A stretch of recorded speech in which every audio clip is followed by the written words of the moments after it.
Hello everyone, previous year paper PT special के आज के एपिसोड में आपका स्वागत है। तो आज हमारा विषय है पॉलिटी यानी राजव्यवस्था। चलिए इससे जुड़ा पहला सवाल देखते हैं। निम्नलिखित कथनों पर विचार कीजिए। पहला कथन, भारत के संविधान के 44वें संशोधन द्वारा लाए गए एक अनुच्छेद ने प्रधानमंत्री के निर्वाचन को न्यायिक पुनर्विलोकन के परे कर दिया। और दूसरा कथन, भारत के संविधान के 99वें संशोधन को भारत के उच्चतम न्यायालय ने अभी खंडित कर दिया क्योंकि ये न्यायपालिका की स्वतंत्रता का अतिक्रमण करता था। आपको बताना है कि इनमें से कौन से कथन सही है या सही है। ए केवल एक, बी केवल दो, सी एक और दो दोनों, या फिर डी न तो एक न ही दो। तो इसका सही जवाब है ऑप्शन बी केवल दो। चलिए अब इसकी व्याख्या देखते हैं।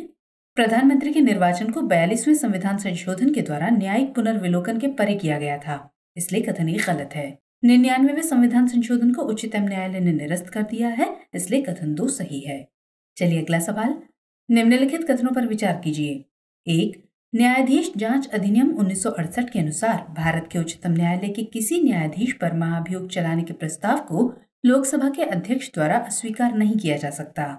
2, भारत का संविधान ये परिभाषित करता है और ब्यौरे देता है कि क्या क्या भारत के उच्चतम न्यायालय के न्यायाधीशों की अक्षमता और सिद्ध कदाचार को गठित करते हैं। 3, भारत के उच्चतम न्यायालय के न्यायाधीशों के महाभियोग की प्रक्रिया के ब्यौरे न्यायाधीश जांच अधिनियम 1968 में दिए गए हैं।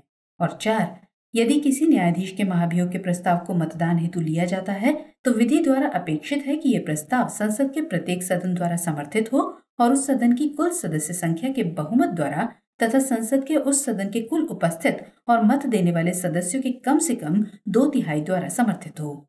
उपर्युक्त में से कौन से कथन सही है या सही है? 1 और 2, केवल 3 और 4, या फिर केवल 1, 3 और 4?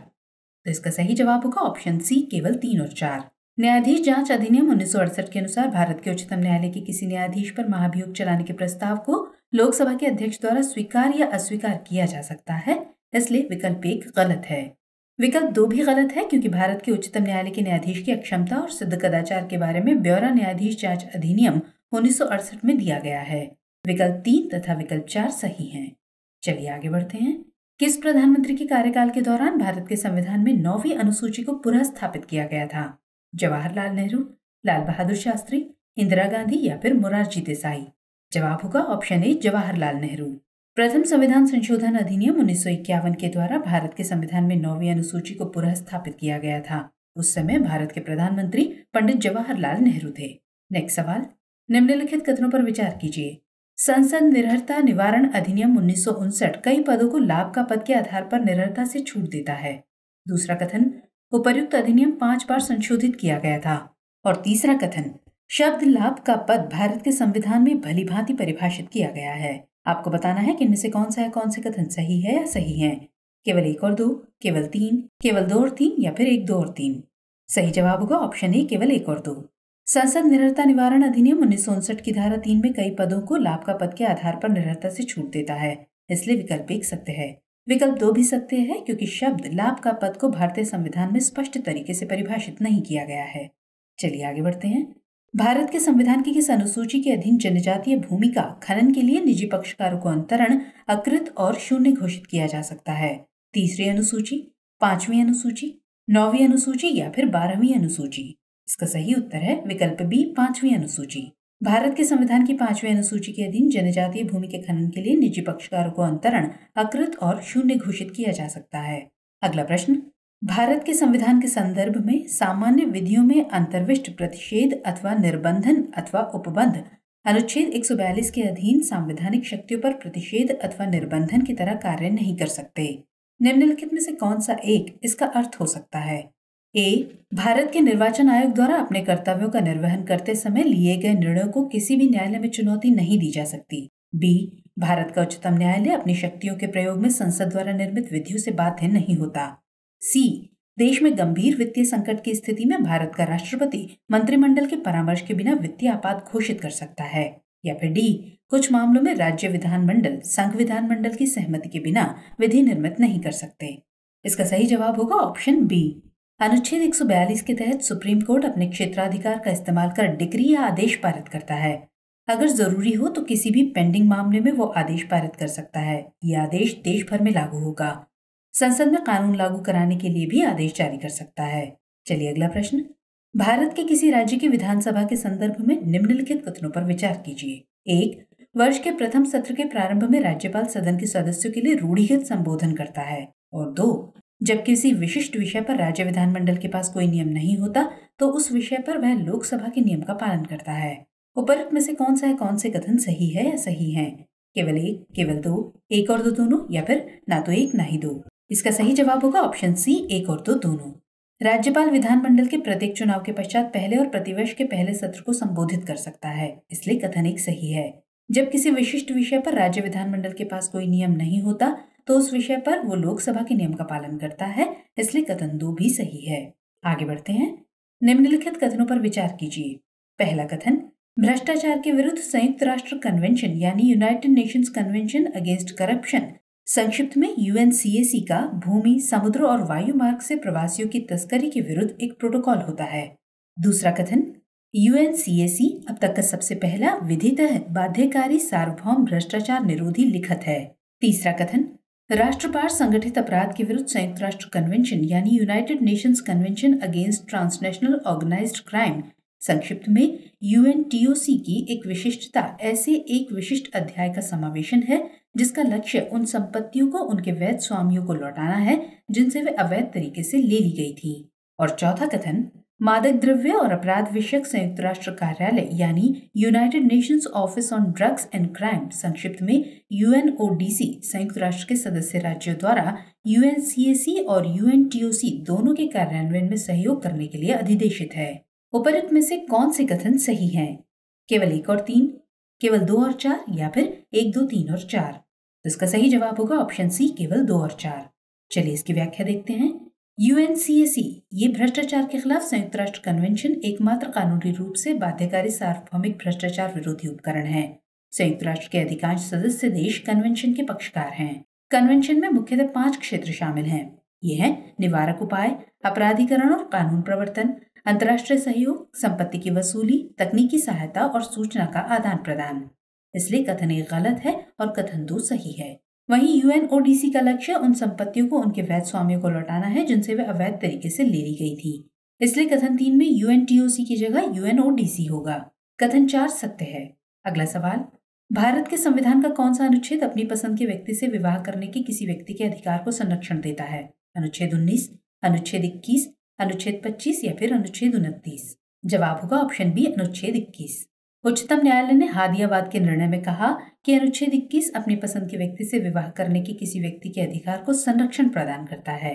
नेक्स्ट सवाल, निम्नलिखित में से किस एक का ये सुझाव था कि राज्यपाल को उस राज्य के बाहर का एक प्रतिष्ठित व्यक्ति होना चाहिए और उसे एक ऐसा तटस्थ व्यक्ति होना चाहिए जिसके गहन राजनीतिक जुड़ाव न हो या उसने हाल के पिछले वर्षों में राजनीति में भाग नहीं लिया हो? ऑप्शन है ए, पहला प्रशासनिक सुधार आयोग 1966, बी, राजमन्नार समिति 1969, सी, सरकारिया आयोग 1983, या फिर डी, संविधान के कार्यचालन की समीक्षा हेतु राष्ट्रीय आयोग 2000?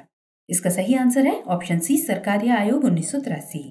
सरकारिया आयोग का गठन जून 1983 में किया गया था। इस आयोग का यह सुझाव था कि राज्यपाल को संबंधित राज्य के बाहर का एक प्रतिष्ठित व्यक्ति यानी एमिनेंट पर्सन होना चाहिए और उसे एक ऐसा तटस्थ व्यक्ति होना चाहिए जिसका गहन राजनीतिक जुड़ाव न हो। ध्यातव्य है कि सरकारिया आयोग के अध्यक्ष सुप्रीम कोर्ट के सेवानिवृत्त न्यायाधीश RS सरकारिया थे। आगे बढ़ेंगे। भारत में दूरसंचार, बीमा, विद्युत आदि जैसे क्षेत्रकों में स्वतंत्र नियामकों का पुनरीक्षण निम्नलिखित में से कौन करते या करती हैं? 1, संसद द्वारा गठित तदर्थ समितियां, 2, संसदीय विभाग संबंधी स्थायी समितियां, 3, वित्त आयोग, 4, वित्तीय क्षेत्र विधायी सुधार आयोग, या फिर 5, नीति आयोग। यहाँ दिए गए कोड का इस्तेमाल करके आपको सही उत्तर चुनना है। A 1 और 2, B 1 3 और 4, C 3 4 और 5, या फिर D 2 और 5? तो इसका सही जवाब होगा ऑप्शन ए, 1 और 2। भारत में दूरसंचार, बीमा, विद्युत आदि जैसे क्षेत्रकों में स्वतंत्र नियामकों का पुनरीक्षण संसद द्वारा गठित तदर्थ समितियां और संसदीय विभाग संबंधी स्थायी समितियां करती हैं। अन्य विकल्प जैसे वित्त आयोग यानी फाइनेंस कमीशन, वित्तीय क्षेत्र विधायी सुधार आयोग यानी financial sector legislative reforms commission और नीति आयोग गलत हैं। अगला सवाल देखते हैं। मातृत्व लाभ संशोधन अधिनियम 2017 के संबंध में निम्नलिखित में से कौन सा या कौन से कथन सही है या सही हैं? 1, गर्भवती महिलाएं प्रसव पूर्व 3 महीने और प्रसवोत्तर 3 महीने के लिए सवेतन अवकाश की हकदार हैं। दूसरा कथन, शिशु गृहों वाले प्रतिष्ठानों के लिए माता को प्रतिदिन कम से कम 6 बार शिशु गृह जाने की अनुमति देना अनिवार्य होगा। और कथन 3, 2 बच्चों वाली महिलाओं को न्यूनीकृत हक मिलेंगे। यहाँ दिए गए कोड का इस्तेमाल करके आपको सही उत्तर चुनना है। ऑप्शन है ए केवल 1 और 2, बी केवल 2, सी केवल 3 या फिर डी 1, 2 और 3। तो इस प्रश्न का सही जवाब होगा ऑप्शन सी केवल 3। मातृत्व लाभ संशोधन अधिनियम 2017 की प्रमुख विशेषताओं की बात करें तो इसके तहत मातृत्व अवकाश की समय सीमा को वर्तमान 12 सप्ताह से बढ़ाकर 26 सप्ताह यानी 6 महीना कर दिया गया है। गौरतलब है कि 2 बच्चों के जन्म के पश्चात बच्चे के जन्म पर 12 सप्ताह यानी प्रसव पूर्व 6 सप्ताह और प्रसवोत्तर 6 सप्ताह का अवकाश प्रदान किया जाएगा। इस अधिनियम में गोद लेने वाली माताओं को भी 12 सप्ताह का मातृत्व अवकाश प्रदान करने की व्यवस्था की गई है। इस अधिनियम में महिलाओं को घर से काम करने की अनुमति भी प्रदान की गई है। जिन कंपनियों में कुल कर्मचारियों की संख्या 50 अथवा अधिक है, उन्हें या तो संस्थान में या फिर संस्थान से एक निर्धारित दूरी के अंदर क्रैच यानी शिशु गृह की सुविधा उपलब्ध करानी होगी। शिशु गृहों वाले प्रतिष्ठानों के लिए माता को प्रतिदिन कम से कम 4 बार शिशु गृह जाने की अनुमति देना अनिवार्य होगा। अतः मातृत्व लाभ संशोधन अधिनियम 2017 के संदर्भ में दिए गए कथन 1 और 2 गलत हैं, जबकि कथन 3 सही है। अगला सवाल, भारत के संविधान के संदर्भ में निम्नलिखित कथनों पर विचार कीजिए। 1, किसी भी केंद्रीय विधि को सांविधिक रूप से अवैध घोषित करने की किसी भी उच्च न्यायालय की अधिकारिता नहीं होगी। और 2, भारत के संविधान के किसी भी संशोधन पर भारत के उच्चतम न्यायालय द्वारा प्रश्न नहीं उठाया जा सकता। आपको बताना है कि इनमें से कौन सा या कौन से कथन सही है या सही है। ए केवल 1, बी केवल 2, सी 1 और 2 दोनों या फिर डी ना तो 1 ना ही 2। तो इसका सही जवाब है ऑप्शन डी ना तो 1 ना ही 2। अनुच्छेद 226 के अंतर्गत मूल अधिकारों का अतिक्रमण करने वाली विधि को उच्च न्यायालय असंवैधानिक घोषित करते हुए समाप्त कर सकता है, जैसा कि दिल्ली उच्च न्यायालय ने धारा 377 को समानता के अधिकार के विरुद्ध बताते हुए रद्द कर दिया, इसलिए कथन एक असत्य है। केशवानंद भारतीवाद में सर्वोच्च न्यायालय ने स्पष्ट किया है कि आधारभूत ढांचे के विरुद्ध किसी भी संविधान संशोधन को सर्वोच्च न्यायालय रद्द कर सकता है और इस आधार पर एनजेएसी अधिनियम को सर्वोच्च न्यायालय ने निरस्त कर दिया था, इसलिए कथन 2 भी असत्य है। अगला सवाल, राज्य व्यवस्था के संदर्भ में निम्नलिखित में से किस एक को आप स्वतंत्रता की सर्वाधिक उपयुक्त व्याख्या के रूप में स्वीकार करेंगे। ए, राजनीतिक शासकों की तानाशाही के विरुद्ध संरक्षण, बी, नियंत्रण का अभाव, सी, इच्छानुसार कुछ भी करने का अवसर या फिर डी, स्वयं को पूर्णतः विकसित करने का अवसर। तो इसका सही उत्तर होगा ऑप्शन डी, स्वयं को पूर्णतः विकसित करने का अवसर। किसी भी राज्य में अपने नागरिकों को स्वतंत्रता प्रदान करने का अंतिम लक्ष्य होता है स्वयं को पूर्णतः विकसित करने के अवसर प्रदान करना, इसलिए कथन डी सत्य होगा। चलिए अगला और अंतिम सवाल, निम्नलिखित में से किसने अपने नागरिकों के लिए दत्त संरक्षण यानी डेटा प्रोटेक्शन और प्राइवेसी के लिए सामान्य दत्त संरक्षण विनियमन यानी जनरल डेटा प्रोटेक्शन रेगुलेशन नामक एक कानून अप्रैल 2016 में अपनाया और उसका 25 मई 2018 से कार्यान्वयन शुरू किया। ऑस्ट्रेलिया, कनाडा, यूरोपीय संघ यानी यूरोपियन यूनियन या फिर संयुक्त राज्य अमेरिका। तो इस सवाल का सही जवाब है ऑप्शन सी, यूरोपीय संघ यानी यूरोपियन यूनियन। 25 मई 2018 को यूरोपीय संघ ने सामान्य दल संरक्षण विनियमन यानी जनरल डेटा प्रोटेक्शन रेगुलेशन 2016 का क्रियान्वयन प्रारंभ किया है, इसलिए विकल्प सी सत्य होगा। तो व्यूअर्स, आज के एपिसोड में इतना ही। मुलाकात होगी अगले एपिसोड में, लेकिन हमारी ये पहल आपको कैसी लग रही है कमेंट सेक्शन में हमें जरूर बताइएगा। जय हिंद।